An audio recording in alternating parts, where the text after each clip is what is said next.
Bienvenue sur TV Land. Mars bleu est le mois de la sensibilisation du cancer colorectal. À cette occasion est organisé sur tout le territoire le Colon Tour.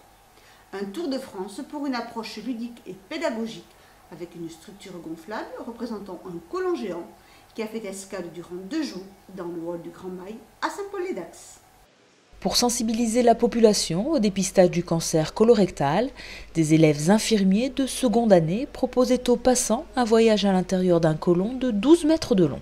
Donc à l'intérieur de ce côlon géant, on voit donc le côlon sain déjà à l'entrée, et petit à petit on voit le développement des polypes, des petits bourgeons jusqu'au stade vraiment cancéreux finalement, où là c'est chirurgical et c'est par coloscopie que ces polypes sont retirés. Le cancer colorectal est le 3e cancer le plus fréquent en France et le 3e en termes de mortalité. C'est aussi le seul, avec celui du sein, à bénéficier d'un dépistage organisé et gratuit. Et ça s'adresse aux âges où surviennent les lésions les plus fréquentes, le polype, puis le cancer, notamment pour le cancer colorectal, de 50 à 74 ans. Alors dans les Landes, par exemple, ça concerne 163 500 Landais et Landaises. Tous les 2 ans, donc, chacun dans cette tranche d'âge doit faire ce test hémoculte qui permet de déceler des traces infinitésimales, microscopiques de sang dans les selles. Un test simple à faire à la maison qui se révèle négatif dans 97 à 98% des cas.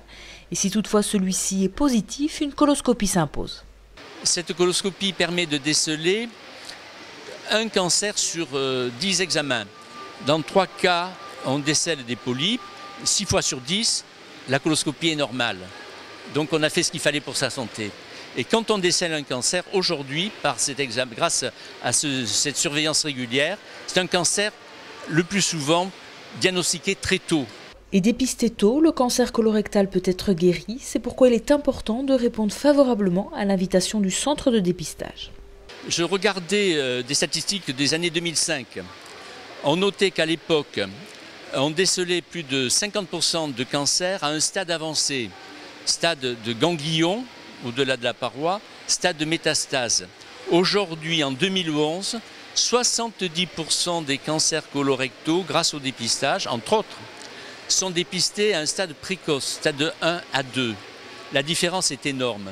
À ce stade-là, stade 1, plus de 90% des cancers sont curables. À un stade 4, 15%. Donc vous voyez, les démarches sont quand même extrêmement encourageantes puisqu'on inverse et on favorise le diagnostic très précoce par rapport à ce qu'on faisait il y a simplement 10 ans. En 2012, dans les Landes, le taux de participation au test hémoculte ne dépassait pas les 35%, un chiffre trop faible pour la Ligue contre le cancer qui compte bien atteindre les 50% d'ici quelques années. Enfin, rappelons qu'une alimentation équilibrée, riche en fibres, sans tabac, ainsi qu'une activité physique régulière réduisent les risques de cancer colorectal.